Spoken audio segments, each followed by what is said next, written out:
Sân bay Tà Cơn là một mắt xích vô cùng quan trọng vào những năm 1966 đến năm 1968, là đầu cầu hàng không trong cụm cứ điểm quân sự chiến lược của quân đội Mỹ ở Quảng Trị, là mắt xích quan trọng của tập đoàn cứ điểm Khe Sanh. Nhằm án ngữ và cắt đứt tuyến vận chuyển của ta qua đường Hồ Chí Minh và biên giới Việt-Lào, địch đã tập trung nhiều binh lính, vũ khí tối tân, hỏa lực mạnh, biến Khe Sanh thành cứ điểm bất khả xâm phạm ở khu vực miền núi của tỉnh Quảng Trị. Từ tháng 2 đến tháng 7 năm 1968, trong chiến dịch giải phóng Khe Sanh, Quân đội Nhân dân Việt Nam đã mở 4 cuộc tiến công vào các cứ điểm quan trọng, trong đó có sân bay Tà Cơn. Toàn sân bay Tà Cơn giống như một lồng chảo với 4 bề là núi non, một sự tương đồng về địa hình và vai trò chiến lược giống như Điện Biên Phủ. Các trận đánh diễn ra ở Khe Sanh rất ác liệt. Suốt 170 ngày đêm, nơi đây đã trở thành chiếc ghế điện đối với liên quân của đối phương. Ngày 26 tháng 6 năm 1968, quân đội Mỹ buộc phải mở đường máu để rút khỏi Khe Sanh, Tà Cơn bằng đường hàng không nhằm cứu hàng trăm binh lính ở đây.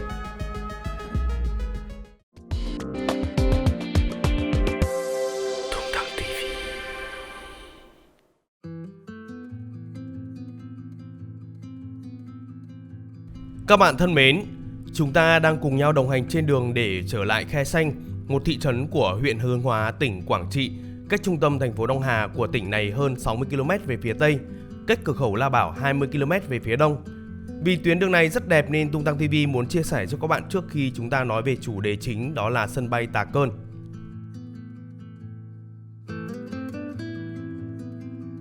Địa danh mà chúng ta đang đi ngang qua đó là thị trấn Cam Lộ. Trên địa bàn huyện có con sông Cam Lộ, tức là sông Hiếu chảy qua. Cam Lộ là địa bàn có nhiều tuyến giao thông quan trọng đi ngang qua, đó là quốc lộ 1, đường Hồ Chí Minh, đường 9, tuyến hành lang kinh tế Đông Tây, đường xuyên Á từ Lào về cảng Cửa Việt. Khi nhắc đến Cam Lộ thì mọi người sẽ biết nơi đây có chùa Cam Lộ, là ngôi chùa có bảo tháp cao nhất Việt Nam, được xác lập kỷ lục vào ngày 21 tháng 5 năm 2016. Trong suốt cuộc chiến tranh Việt Nam, quân đội Mỹ đã rải thuốc diệt cỏ xuống nhiều tỉnh ở Việt Nam, trong đó có tỉnh Quảng Trị. Lượng chất độc dioxin được tìm thấy nhiều nhất ở tuyến đường mòn Hồ Chí Minh và tuyến quốc lộ 9. Vì thế, đến nay Quảng Trị vẫn còn phải gánh chịu những hậu quả nặng nề do chất độc màu da cam.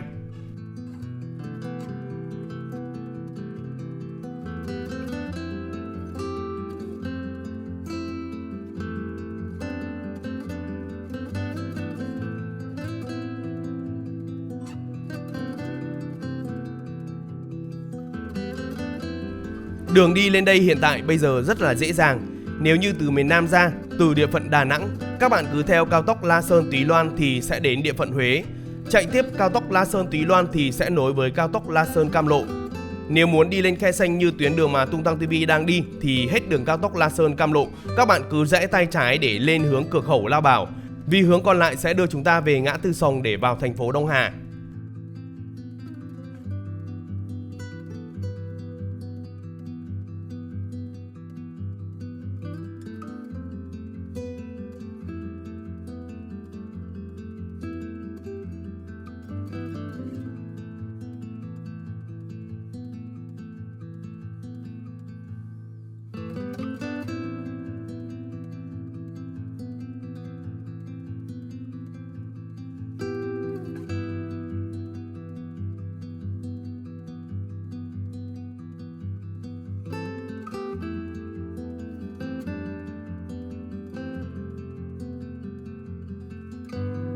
Trước mắt của các bạn đó là cầu treo Đắc Rông bắc qua sông Đắc Rông, biểu tượng của núi rừng miền Tây Quảng Trị.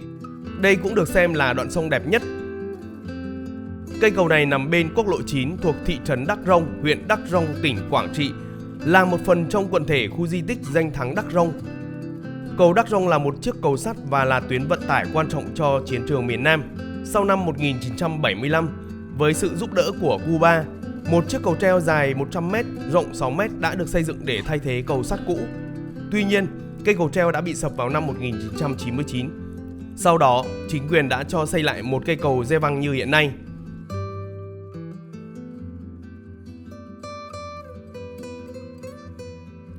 Cách cầu treo Đắc Rông về phía đông bắc không xa là nơi khởi nguồn của dòng suối Ca Lu. Theo các nhà nghiên cứu, mỏ nước khoáng này có hàm lượng bicarbonate và canxi từ 300 đến 400 mg trên lít.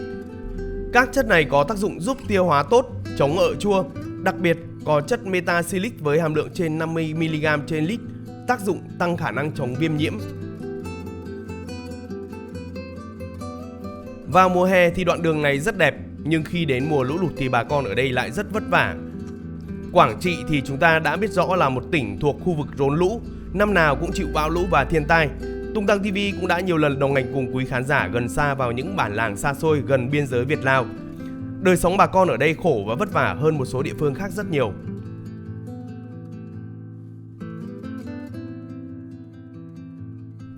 Ngoài ra, khu di tích danh thắng Đắc Rông còn là điểm du lịch phong phú loại hình bởi du khách sẽ được tiếp xúc, thăm viếng bà con dân tộc Vân Kiều, Paco, những dân tộc kiên cường trong đấu tranh chống ngoại xâm. Hiện nay có 2 bản dân tộc Sa Lăng và Ca Lu cư trú tại khu vực này, cách cầu treo không quá 1 km. Các bạn có thể được làm quen với dân tộc Paco Vân Kiều thông qua cuộc sống đời thường và những sinh hoạt văn hóa cộng đồng của họ.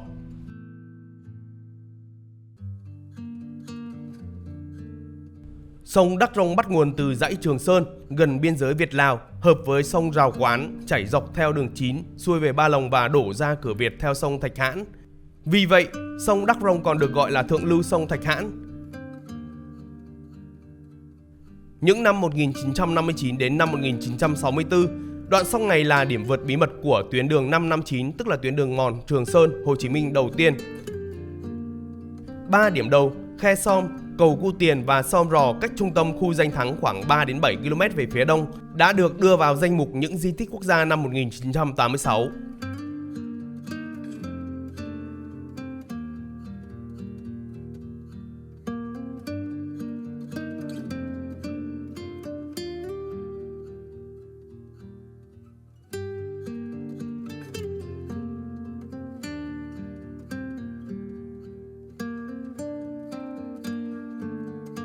Tuyến đường mà chúng ta đang di chuyển là tuyến đường quốc lộ 9 xuất phát từ thành phố Đông Hà. Nếu tìm hiểu kỹ thì km số 0 quốc lộ 9 sẽ nằm ở cầu vượt đường sắt đi qua thành phố này.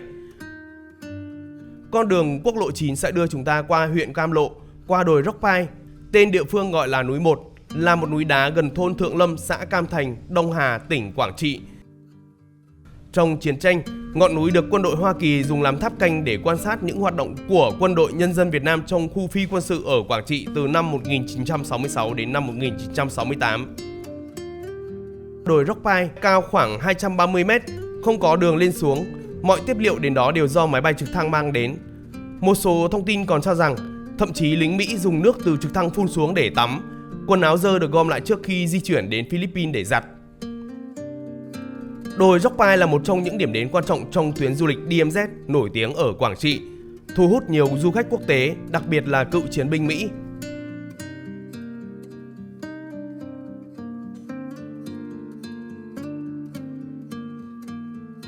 Pháp xây dựng quốc lộ 9 vào năm 1930. Quốc lộ 9 có một vị trí địa lý rất quan trọng về mặt chiến lược.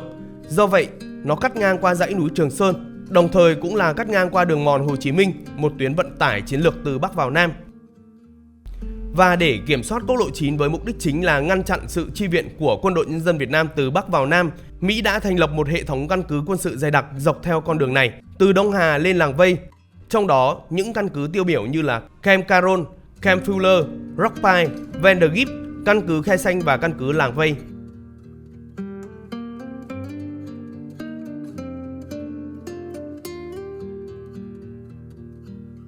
Đầu tiên, chúng ta hãy tìm hiểu một chút về tầm quan trọng của Khe Xanh.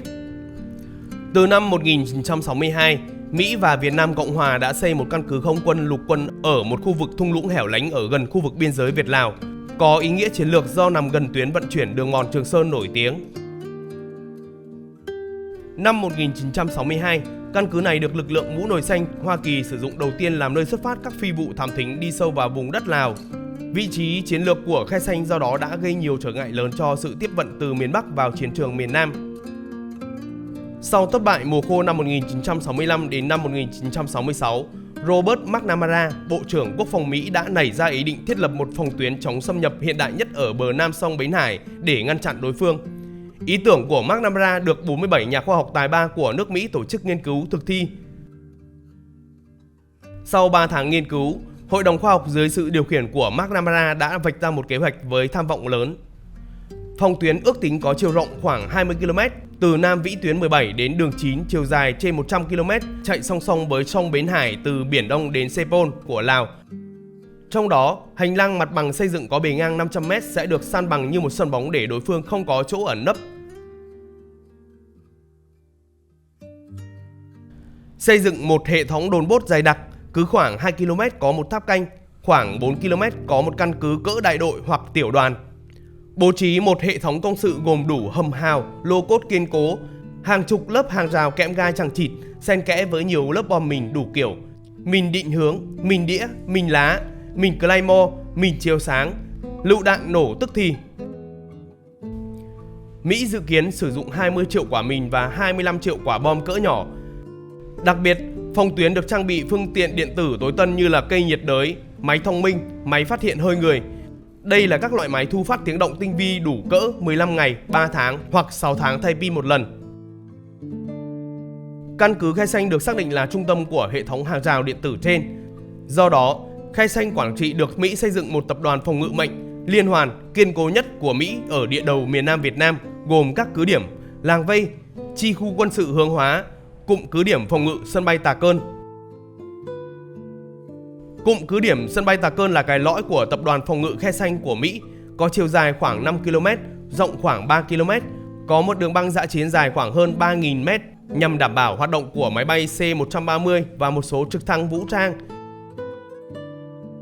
Hệ thống công sự, vật cản được xây dựng kiên cố và liên hoàn, công sự chiến đấu bằng bê tông đúc sẵn, hố chiến đấu cá nhân có nắp bằng bao cát, một số lô cốt bằng bê tông, hầm ngầm, hệ thống giao thông hào, chiến hào liên hoàn. Xung quanh bao bọc từ 6 đến 10 hàng rào dây kẽm gai các loại, các bãi mìn dày đặc, xen kẽ rải cây nhiệt đới tức là thiết bị thu tin điện tử khắp các nơi. Tuy nhiên, phía lực lượng bắn tỉa của Việt Nam cũng thường lợi dụng lúc máy bay Mỹ chở quân đến sân bay Tà Cơn để tấn công, khiến Mỹ rất hoang mang với chiến thuật đánh nhanh rút nhanh.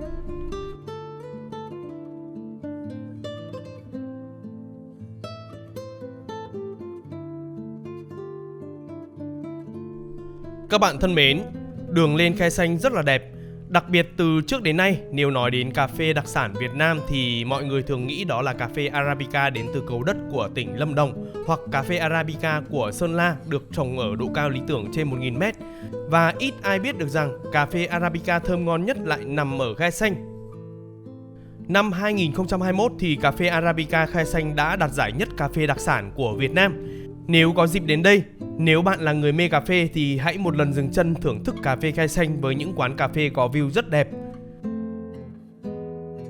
Trong những lần trước thì Tung Tăng TV cũng đã đến và trải nghiệm cà phê, ngắm những cánh đồng điện gió tuyệt đẹp tại đây. Hứa hẹn Khe Sanh sẽ là một điểm đến du lịch tuyệt vời trong thời gian tới.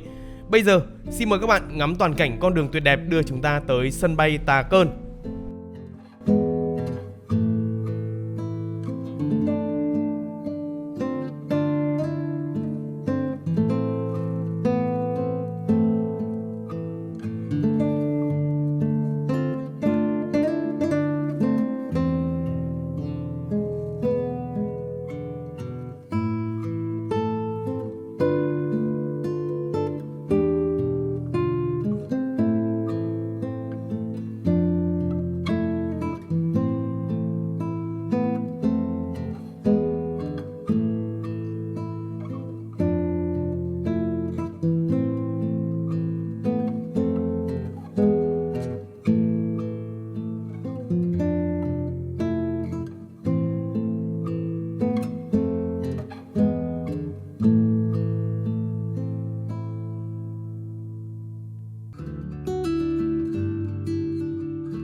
Các bạn thân mến, hiện nay chúng ta đang có mặt tại sân bay Tà Cơn của huyện Hướng Hóa, tỉnh Quảng Trị. Đây là một cứ điểm quan trọng và chúng ta đi vào phía bên trong để nhìn thấy những khí tài rất khủng của quân đội Mỹ nhưng vẫn thua quân đội Việt Nam chúng ta. Cái mô típ của cái nhà này á, thì nó lấy cái mô típ từ cái nhà sàn truyền thống của đồng bào địa phương ở đây. Đây là bờ Ru Vân Kiều. Đấy, Ru Vân Kiều. Thì cái ưu điểm của những cái nhà sàn đối với cái người đồng bào miền núi ấy, là nó rất là phù hợp. Nó phù hợp với cái thứ nhất ấy, đó là mát về mùa hè, khô ráo về mùa mưa, mùa đông. Cái thứ hai là miền núi ấy, thì có lũ ống, lũ quét. Mà nhà trên cọc ấy, thì nó an toàn hơn là nhà trệt, bởi vì sẽ có cái hiện tượng lở đất. Và như vậy cái trên cọc ấy, thì nó an toàn hơn. Một cái nữa là bố mẹ đi làm nương làm rẫy ấy, thì để con trong cái nhà và chúng ta khóa cái cọc lại. Như vậy động vật hoang dã ít khi tấn công lên, nó an toàn hơn. Một cái nữa là ở dưới ấy, dưới sàn thì người ta có thể là chất đốt như là củi, hoặc có thể là nuôi các cái loài động vật như là gà, vịt chẳng hạn ở dưới đó. Thậm chí mùa hè thì phía trên mát nóng người ta sẽ xuống dưới, người ta móc võng người ta ngủ. Các cái vật giống cho bây giờ vẫn còn rất nhiều cái nơi người ta xây nhà sàn như kiểu đó, thì xe máy người ta có thể chui vào dưới gầm để những cái vật dụng sản xuất nông nghiệp ở dưới gầm. Thì đó là cái ưu điểm của cái nhà sàn.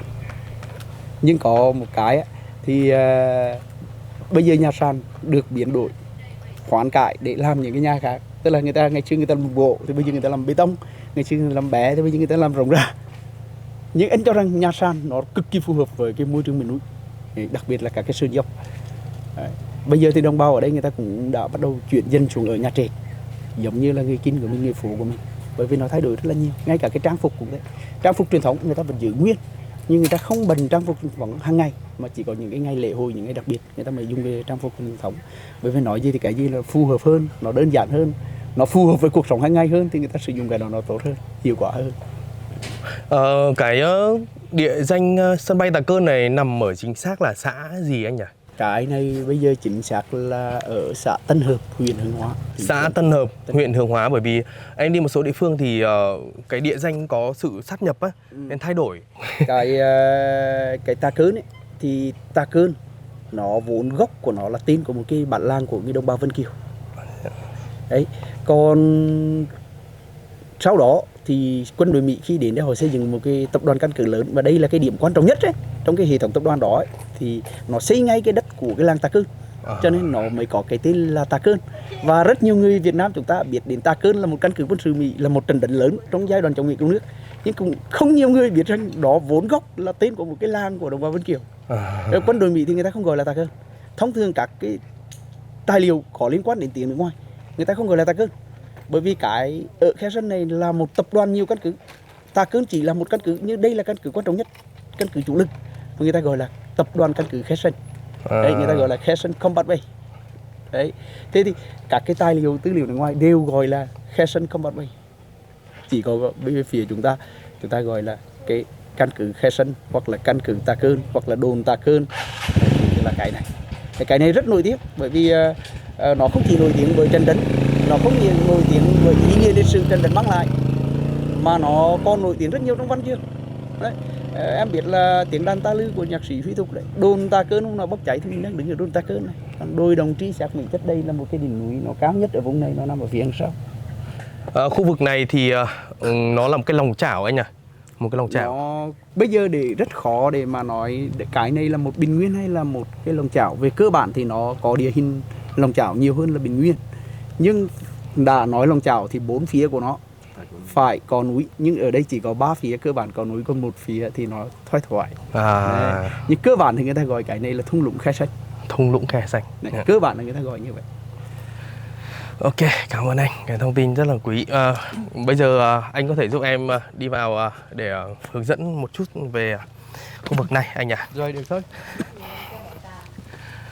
Ở đây khi vào thì chúng ta sẽ thấy một cái nhà bảo tàng ở ngay phía đối diện, và phía bên tay phải của chúng ta sẽ là những cái trưng bày máy bay này, xe tăng này của ngày xưa. Và còn phía bên tay trái thì sẽ những cái hình ảnh phục dựng lại hầm với giao thông hào anh nhỉ? Hào, rồi một ít cái vỏ bom lại xử lý. Ngày xưa mà quân đội Mỹ mang những gọi là chiếc máy bay, những chiếc xe tăng tối tân thế này mang qua Việt Nam chúng ta.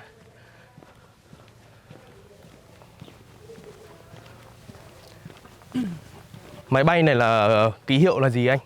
Con trực thăng này. Cái này thì quân đội Mỹ gọi nó là UH-1H. Cái từ phổ thông nhất của dòng máy bay này, vì người ta có hai cái từ, phía Mỹ người ta gọi hai cái từ. Từ thứ nhất mà cựu binh hay gọi là chopper. Chopper nói chung là cho tất cả máy bay lên thẳng. Còn một cái từ thứ hai là Huey. Cái này người Mỹ người ta thường gọi là Huey. Để nói chung đây là dòng trực thăng phổ biến và nó được xem như là biểu tượng của chiến tranh Việt Nam. Người Mỹ gọi là chiến tranh Việt Nam, chúng ta gọi là cuộc chiến chống Mỹ đấy. Vâng. Thế thì cái này được xem như là biểu tượng bởi vì nó sử dụng rất phổ biến trong chiến tranh Việt Nam. Theo như tài liệu của Mỹ thì có khoảng gần 5.000 chiếc được sử dụng trong toàn bộ cuộc chiến của chúng ta. Đấy, 10.000 ngày thì gần khoảng 4-5.000 gì đó được sử dụng. Đấy, tổn thất rất là nặng nề bởi cái máy bay này. Thì như dòng máy bay này á, nó được thiết kế vào sử dụng vào chiến tranh Việt Nam mình thì từ những năm 65 và sau này thì rất nhiều nước cũng sử dụng cái dòng trực thăng này. Thực ra trực thăng này khi thiết kế thì người ta không thiết kế nó mạnh về cái khả năng tác chiến, về hỏa lực, mà người ta chủ yếu cái này nó dùng cái đầu tiên ấy, đó là hộ tống tác chiến, hỗ trợ kỹ thuật, trạm cứu thương trên không, đài chỉ huy trên không và sử dụng cho cái việc nhảy dù, cho cái việc hành quân bằng trực thăng vận, đối với cơ bản như vậy. Nhưng sau này ấy, thì người ta lại chế biến nó thêm một chút, người ta nâng cấp nó lên một chút để sử dụng hỏa lực mạnh hơn. Thì hỏa lực mạnh đối với máy bay này nó có thể là gắn 2 dàn rocket, tức là mỗi bên một dàn như vậy 13 quả rocket, có thể gắn mỗi bên một cái họng súng M60 bắn xuống. Đấy, thì cái Vulcan này nó có 6 nòng. Thông thường Vulcan được gắn máy bay là có 6 nòng và cứ một nòng nó bắn 400 viên trên 1 phút. Rồi nó có thể trang bị thêm như là ngoài Đại Liên M60 thì nó có thể trang bị thêm các cái dòng đơn giản hơn một chút như là M79 đạn dây nó có thể bắn. Rồi nó có thể đưa ra những cái càng. Như em xem trong cái chiến dịch Rain rải chất độc hóa học ở miền Nam đấy, thì nó có thể nâng những cái càng phun và như vậy nó chứa cái chất hóa chất trong nó còn phun, nó rải. Thì cái này cũng có thể sử dụng được. Mà cái này thì dành cho tổ lái thì thông thường 2 đến 4 người. Cơ bản là 2 người. Còn về khả năng chuyên chở con người thì nó có thể chở đến 14 lính. Cực kỳ tốt trong việc đổ bộ. Cái ưu điểm của dòng trực thăng này, nói chung trực thăng nói chung, nhưng mà riêng cái dòng này thì nó thế này. Ưu điểm của nó là bay được nhiều địa hình, đặc biệt là sườn núi. Thứ hai là có thể bay thấp. Thứ ba là cất cánh và hạ cánh không cần phải bãi đáp. Đấy, nó không phụ thuộc nhiều lắm đối với yếu tố khí hậu. Nhưng cái nhược điểm thứ nhất là đã là trực thăng thì tốc độ bay không cao. Tốc độ bay cái này khoảng trên dưới 240 cây số trên giờ. Tức là vận tốc không cao. Thứ hai là cái trần bay không cao. Trần bay thì dưới 5 cây số. Như vậy là nó có thể rất dễ bị bắn hạ bởi các loại súng trường, súng mà cái cỡ súng của mình như là phòng không 37 ly chẳng hạn như vậy. Rồi ấy, nó có cái nhược điểm là không trang bị hệ thống tiếp nhiên liệu trên không. Như vậy trong một khoảng cách bay nhất định nào đó, trong một thời gian vận hành thì nó buộc phải tái để mà tiếp nhiên liệu. Mà cái cơ sở để tiếp nhiên liệu ở cái khu vực chiến trường rất khó, rất hiếm. Không phải giống xe máy mình ngang đâu đổ sang được đó. Đó là những cái nhược điểm cơ bản. Chúng ta đi qua bên tiếp. Ở đây có những chiếc máy bay rất là to. Đây cũng nếu mà nói đúng như anh nói thì đây cũng là một dạng chopper đúng không anh? Đây cũng là một cái gọi máy bay lên thẳng. Đây, máy bay lên thẳng. Nhưng mà con này thì có 2 cánh.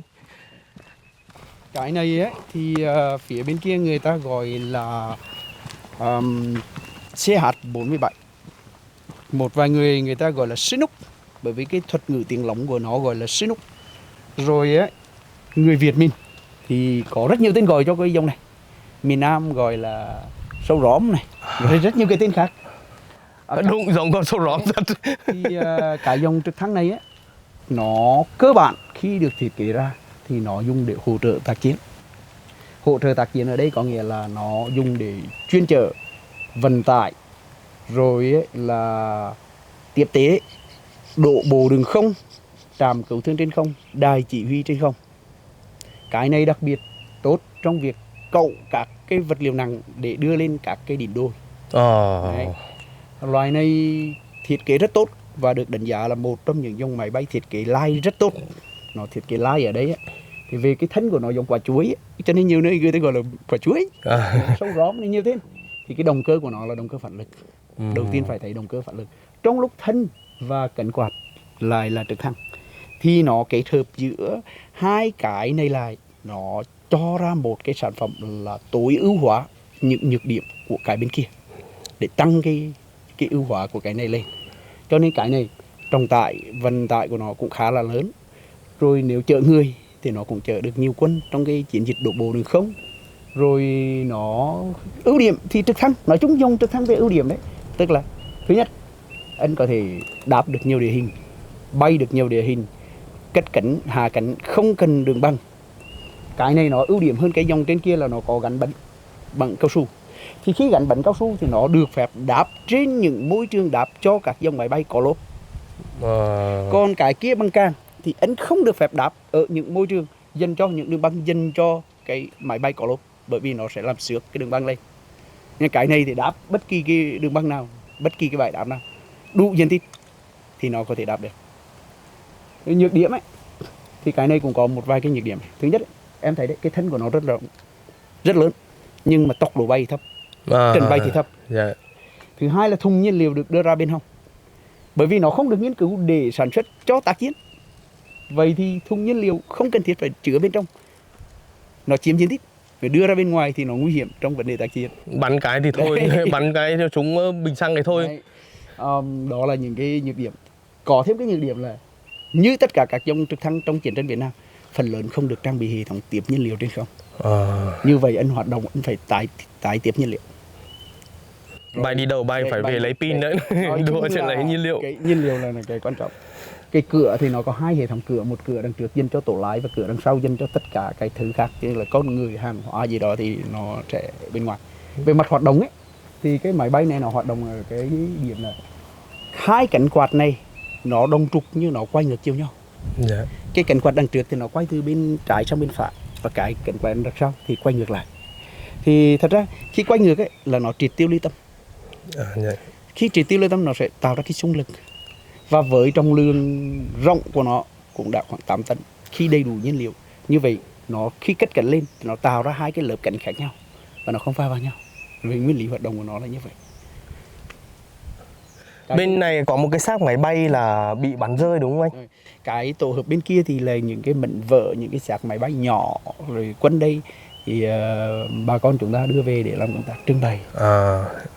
Cái sân bay này thì sân bay rất lớn và nó đủ cho máy bay vận tải C-130. Chúng ta đi qua bên cái máy bay bên kia nhỉ? Còn bên kia thì nó nằm hơi xa một chút. Đây có 3 chiếc xe tăng. Ở cái khu vực sân bay này em thấy có một cái điều rất là hay, đó là cỏ lau này mọc lên rất là đẹp. Nếu như mà du khách nào đến đây tham quan thì có thể kết hợp chụp ảnh luôn cũng được. Em thấy chụp ảnh cưới đẹp luôn đấy. Được, chụp ảnh cưới đẹp lắm. Dạ. Di tích của anh đây thì đón khá nhiều các bạn nước ngoài. Dạ. Trong đó thì cái lực lượng cựu chiến binh, trước đây thì cựu chiến binh trong giai đoạn chiến tranh Việt Nam là nhiều, nhưng sau này thì có rất nhiều cựu chiến binh của những cái cuộc chiến sau đó. Người ta cùng với khe xanh. Cái kia ký hiệu là GA số mấy đây nhỉ? Em mắt cận nhìn xa. 8532. 8532. Mắt anh cũng kém à. Mắt em cận để nhìn xa quá, chữ nó mờ không thấy đường. Nhưng mà các bạn du khách mà nước ngoài qua đây thì nhìn đúng là thực sự là cũng suy nghĩ ngày xưa đem những cái thiết bị tối tân nó khủng như thế này. Đó. Mà cuối cùng cũng không thể nào chiến thắng được Việt Nam chúng ta. Mà người Việt Nam nói chung hay người Quảng Trị nói riêng thì ở ngay cái mảnh đất mà thực sự là nó quá khô cằn luôn, khó khăn. Cái nguyên nhân thất bại thì rất nhiều, và cũng rất nhiều hội thảo để nói về cái nguyên nhân nào là nguyên nhân cơ bản nhất dẫn đến cái thất bại của Mỹ ở chiến tranh Đông Dương nói chung và chiến tranh Việt Nam nói riêng. Một trong những cái nguyên nhân mà thất bại lớn lao nhất của Mỹ đấy là họ đánh giá thấp đối thủ của họ và đánh giá sai đối thủ của họ. Đấy, tại vì sao mình nói câu đó là bởi vì lịch sử Việt Nam mình 4.000 năm lịch sử mình trải qua 17 cuộc chiến lớn nhỏ với nước ngoài, với ngoại bang. Trong đó 2 cuộc chiến mà gần ấy, trước khi chiến tranh chống Mỹ ấy, thì đó là chiến tranh Đông Dương lần 1, chiến tranh Đông Dương lần 2. Trong đó chiến tranh Đông Dương lần 2 khi Mỹ giúp Pháp quay lại Đông Dương ấy, thì Mỹ đã thừa biết rằng quân đội nhân dân Việt Nam thời điểm đó từ Việt Minh cho đến sau này tác chiến như thế nào. Nhưng họ đánh giá không cao. Chính vì cái điều đó cho nên họ bị sa lầy ở chiến tranh Việt Nam. Cái quan trọng là họ cho rằng chúng ta nghèo, dân số chúng ta ít, quân đội chúng ta trang bị đơn giản và có thể bóp nghẹt chúng ta trong một khoảng thời gian ngắn. Nhưng mà đã sai. Không làm được như vậy. Nói cho cùng thì vũ khí hay bất kỳ những cái khí tài nào thì đều do con người sản xuất ra. Còn việc sử dụng nó, sử dụng như thế nào, sử dụng trong môi trường nào thì nó là vấn đề quyết định của con người. Cho nên đôi lúc người ta nói là lấy ít đi nhiều, lấy yếu thắng mình là cái chỗ đó. Chúng ta chiến tranh chống Mỹ đấy, chúng ta là tổng hòa của nhiều phương thức chiến tranh khác nhau. Từ chiến tranh du kích đến chiến tranh hiện đại, tức là theo từng bước phát triển của cái quân sự. Chứ không phải trận nào chúng ta cũng đánh như trận nào. Con này thì chúng ta có thể đến sờ được này. Mấy con kia là bị rào xung quanh rồi. Bây giờ con chúng ta có thể đến sờ được. Ở đây là dòng máy bay C-130. Nhưng dòng này thì người ta gọi là C. C tức là trong tiếng Anh cái chữ cargo, nó là vận tải. Cái C-130 thì nó rất nhiều dòng. Cho đến bây giờ thì rất nhiều quốc gia còn sử dụng loại này, kể cả cho tác chiến lẫn vận tải. Nhưng riêng dòng này thì chỉ dành cho vận tải. Nó có các cái dòng này. C là vận tải, nó viết tắt của chữ cargo. AC là kết hợp giữa vận tải và tác chiến. Và RC đó là kết hợp giữa trinh sát và vận tải. Đấy, có rất nhiều dòng. Thì mình thấy là thông thường các cái nguyên thủ quốc gia của Mỹ mà khi họ đi thăm các cái nước khác ấy, thì có cái C-17 Global Master đấy sẽ là vận tải hàng hóa hàng nặng. Cái C-130 này thì cũng thỉnh thoảng thấy sử dụng để chuyên chở. Vẫn còn. Đấy.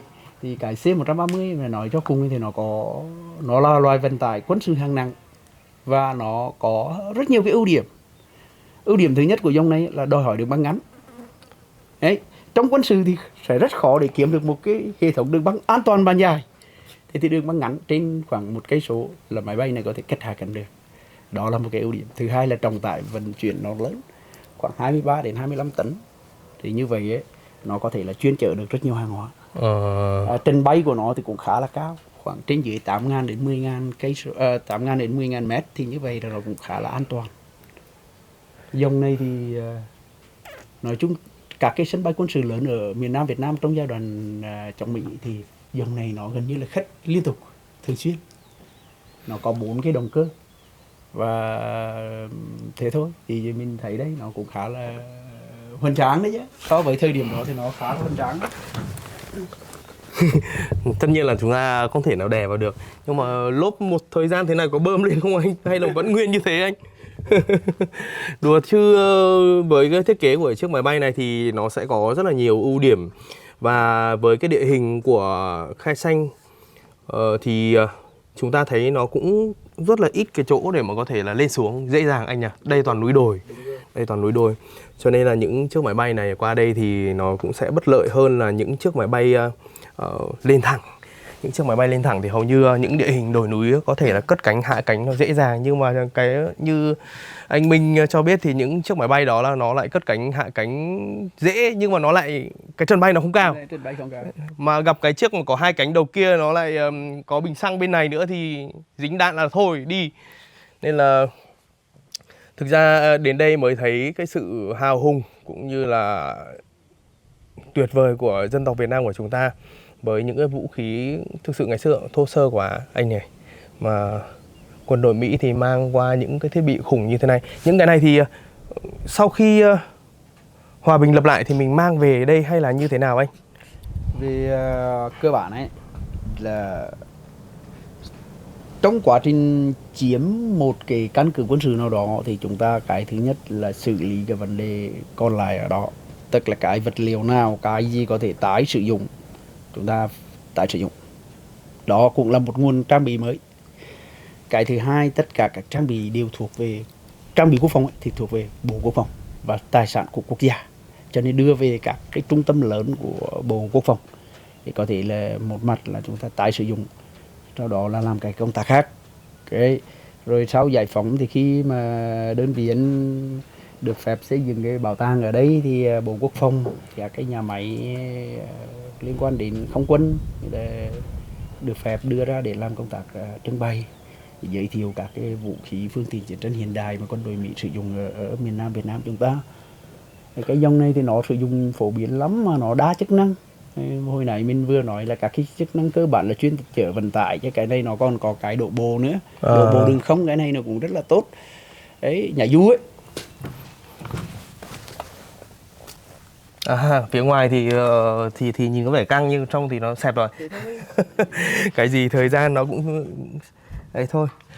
Đấy, còn chúng ta sau khi cùng anh Minh tìm hiểu về chiếc máy bay mà mình thấy là to nhất ở đây thì chúng ta ghé qua bên mấy chiếc xe tăng một chút. Ở đây nếu mà vào những ngày như 30 tháng 4, mùng 1 tháng 5, 27 tháng 7, 22 tháng 12 chắc là du khách đến đông, hoặc là những ngày gần đó anh nhỉ? Chỗ của mình đây thì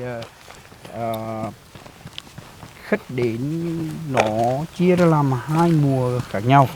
Rõ ràng là như thế, người khách Việt Nam mình thì phần lớn tập trung vào các cái ngày lễ. Sau đó thì mình sẽ đi vào thứ bảy chủ nhật là nhiều. Đặc biệt là mùa hè thì lúc đó học sinh sinh viên nghỉ, cả gia đình đi chơi với nhau. Còn những tháng khác thì ngoài yếu tố thời tiết thì chúng ta còn phải công tác nhiều. Nhưng khách nước ngoài thì người ta sẽ có những cái chu kỳ nghỉ đông, họ sẽ sang mình vào đúng cái dịp mà mùa mưa, rồi nghỉ Noel, rồi đầu năm họ sẽ đến mình cái giai đoạn đó.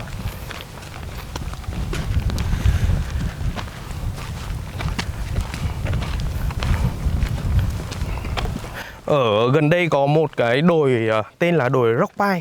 Ngày xưa Rock Pie ở đâu này đúng không anh? Rock Pie là ở cây số 21 trên quốc lộ số 9. Mình đang đứng ở đây là cây số 64. Như vậy là còn 33 cây số đi về hướng Đông Hà thì bạn sẽ đến Rock Pie. Bây giờ mình vẫn trèo lên đấy được chứ anh? Mình thì mình leo lên đó rồi, nhưng mà không biết các bạn có thể leo lên đó được không? Còn mình thì đã từng được mấy anh sống gần đó đưa lên. Lên đó duy nhất là bằng phương pháp leo. Ngày trước thì người ta lên bằng trực thăng. Và em có nghe mọi người chia sẻ là ngày xưa lính Mỹ là ở trên đồi Rock Pie đấy có thể là quan sát cũng như là cung cấp cái thông tin ấy đúng không anh? Nói chung Rock Pie, cái từ tiếng Mỹ Rock Pie là a pile of rock. Đó là một cái ngọn núi mồ côi, nó tách biệt so với cả một cái rặng núi đằng sau. Nó có một con sông chảy gần đó. Để mà lên đến đó thì ngày trước khi Mỹ chiếm đóng ở đó, người ta lên đó hoàn toàn bằng trực thăng. Đấy. Còn Rock Pie là một trong những cái căn cứ truyền tin, người ta gọi là radio relay. Thì đó là cái điểm mà truyền tin, nó là một mắt xích của cái tuyến hàng rào điện tử McNamara. Còn dưới chân của nó thì những cái năm 69, 70 về sau thì có một vài cái đơn vị pháo của phía bên kia, nhưng cũng không nhiều. 3 chiếc xe tăng. 3 chiếc xe tăng thì cái chiếc gần mình nhất đây á, người ta gọi là M113. Tiếng Mỹ thì người ta gọi là APC. APC trong tiếng Mỹ là Army Personnel Carrier, tức là xe tăng chuyển quân. Tại vì sao gọi là xe tăng chuyển quân là bởi vì vỏ nó bằng nhôm, trang bị của mình, nhưng mà nó có cái ưu điểm là chạy được phần lớn các địa hình, Có điểm trong nhiều vào. môi trường. Đấy, trong nhiều môi trường, kể cả môi trường nước, môi trường sông. Loại này là rất tốt trong việc vận tải. Chở quân là cực nhanh, tốc độ tối đa có thể lên đến 70-75 km/h. Nhẹ nhân. Đấy. Cái này thì lúc đầu quân đội Mỹ sử dụng nhiều, nhưng mà sau này khi quân đội Mỹ rút đi thì để lại cho Việt Nam Cộng Hòa cũng khá là nhiều cái dòng này. Đấy, cái này thì lớn hơn nhiều. Cái này là M48. Thì xe tăng của quân đội Mỹ thì rất nhiều, rất nhiều dòng. Những dòng M48 này thì nó cũng khá là phổ biến ở cái khu vực Quảng Trị. Loại này rất là nặng, loại này vỏ thép dày. Ưu điểm thì nó can lướt tốt và hỗ trợ tối đa cho bộ binh kết hợp. Pháo thì pháo 106, tốc độ bắn cũng nhanh. Phần lớn xe tăng thì nó có cái nhược điểm, đó là người Mỹ người ta hay gọi xe tăng là cổ quan tài nóng. Đấy, nói chung là như thế, tức là cái này mà khi chưa bị bắn cháy thì thôi, khi bị bắn cháy rồi thì gần như là cái tổ lái nó vô cùng là nguy hiểm. Thứ hai là nhiệt độ môi trường bên ngoài bên trong nó cũng rất là nóng. Cái này thì chỉ sử dụng cho môi trường khô rừng, chứ còn không thể đi môi trường đầm lầy được. Nếu mà với thời tiết ở đây mà như thế này mà đi xe tăng này thì nóng thôi rồi luôn. Em thấy là đi một số địa danh lịch sử thì thấy ở mình đây có chiếc xe tăng này nhìn có vẻ nó rất là còn hoàn chỉnh nha. Vẫn đang còn xích chiếc các thứ, vẫn còn cái đệm cao su các thứ đây này. Đấy, còn hoàn chỉnh lắm á. Còn bên này là chắc là cái xác rồi. Cái này thì là cái vỏ của xe tăng M41. M41 được sản xuất từ rất sớm và M41 được đưa vào Việt Nam cũng rất sớm. Lúc đầu thì quân đội Mỹ đưa vào họ sử dụng, nhưng sau này thì họ chuyển qua cho lục quân của Việt Nam Cộng Hòa là cơ bản. Họ chuyển sang sử dụng những cái dòng xe tăng nó lớn hơn. Còn mỗi cái xác. Còn mỗi cái xác. Thế thôi, hiện vật của chiến tranh thì nó bị chiến tranh nó tàn phá nặng nề rồi. Rồi, ok, rất là cảm ơn anh Minh đã dành thời gian để đi chia sẻ thực tế những cái hiện vật chiến tranh ở phía ngoài này, gồm những cái gọi là cái vũ khí hạng nặng đấy, hạng nặng để đưa qua Việt Nam của chúng ta nói chung hay là Quảng Trị nói riêng, để nhằm mục đích là đánh bại quân và dân ta. Nhưng mà không. Rất là cảm ơn anh. Và bây giờ chúng ta sẽ cùng nhau đi vào tham quan cái nhà bảo tàng một chút xíu để biết thêm nhiều điều về lịch sử. Các bạn thân mến, sau khi chúng ta tham quan những chiếc máy bay và những chiếc xe tăng ở ngoài trời với sự hướng dẫn của anh Minh, thì chúng ta sẽ vào nhà bảo tàng để biết thêm nhiều thông tin hơn. Các bạn thân mến, ở trong bảo tàng thì chúng ta thấy những hình ảnh của các cô chú bộ đội của chúng ta. Đấy, với những thiết bị rất là thô sơ. Nào là xe đạp được gia cố thêm để có thể vận chuyển hàng hóa. Đấy, rất là thô sơ.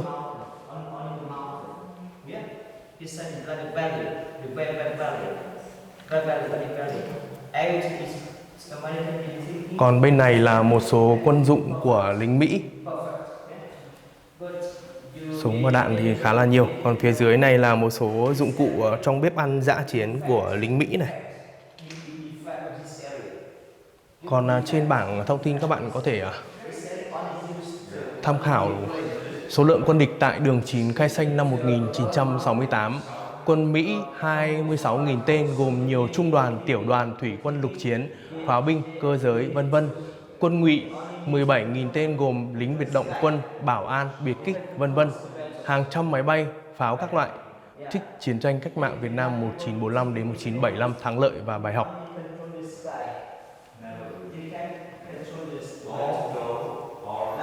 Ở đây chúng ta có thể thấy những hình ảnh đại đội xe tăng M48 quân đội Mỹ bảo vệ sân bay Tà Cơn 1968 này.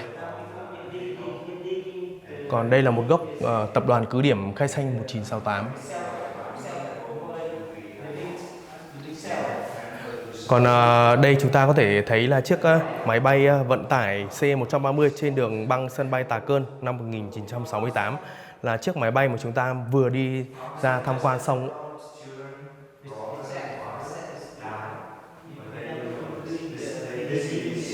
Còn đối lập với những cái một số đồ của lính Mỹ thì đây là một số quân trang quân dụng của quân giải phóng này.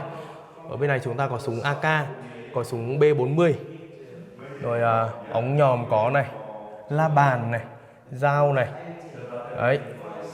Còn bên này là dây da trâu do đồng bào Paco Vân Kiều giúp bộ đội kéo pháo vào mặt trận Khe Xanh năm 1968.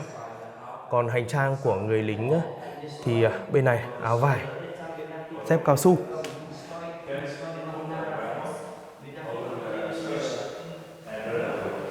Lực lượng của ta tham gia chiến dịch giải phóng Khe Xanh Hướng Hóa năm 1968. Các đơn vị của 5 sư đoàn bộ binh 304, 308, 320, 324, 325, tiểu đoàn 3, trung đoàn độc lập 246, 3 trung đoàn bộ đội địa phương, 6 trung đoàn pháo binh, 3 trung đoàn pháo cao xạ, 2 tiểu đoàn tăng, 1 trung đoàn và 2 tiểu đoàn công binh, 6 tiểu đoàn vận tải, 1 đoàn và 5 đại đội đặc công, 1 tiểu đoàn trinh sát, 1 tiểu đoàn thông tin, 1 đại đội hóa học.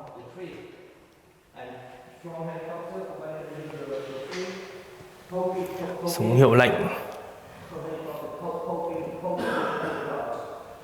Còn đây là mũ lính xe tăng của anh hùng lực lượng vũ trang nhân dân Lê Xuân Tấu, chỉ huy trận làng vây ngày 7 tháng 2 năm 1968. Còn đây là những dụng cụ chuyên dùng cho xe tăng. Đây, chúng ta có thể quan sát được một cái hình ảnh dạng 3D để hình dung được cái trận chiến như thế nào. Ở đây là chiếc máy bay mà trực thăng lên thẳng mà gọi là con sâu róm ấy, nãy chúng ta vừa quan sát này, trên này này, đấy.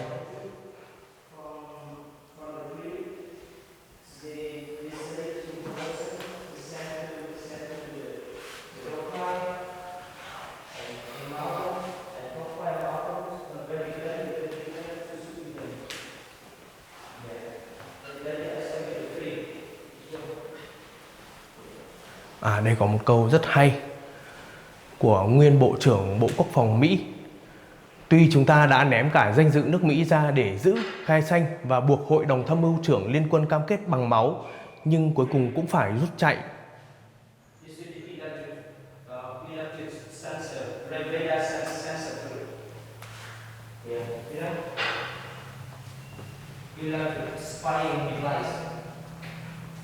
Và kết quả chiến dịch giải phóng Khe Xanh năm 1968 đó là sau 170 ngày đêm chiến đấu, ta đã tiêu diệt và bắt sống 11.900 tên địch, phá hủy 78 xe quân sự, bắn rơi phá hủy 197 máy bay các loại, bắn hỏng 80 tàu vận tải, giải phóng toàn huyện Hướng Hóa với 10.000 dân.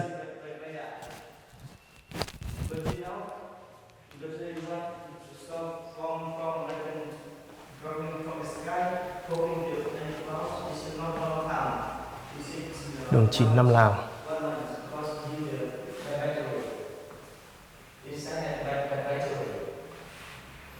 Còn kết quả chiến dịch đường 9 năm Lào năm 1971 là quân địch chết và bị thương 20.858 tên, bị bắt 1.142 tên, bắn rơi và phá hủy 556 máy bay, phá hủy 43 tàu chiến, thu và phá hủy 1.138 xe cơ giới, 528 xe tăng, thiết giáp, 112 khẩu pháo, 25 kho xăng với 2 triệu lít, 1.000 tấn đạn dược.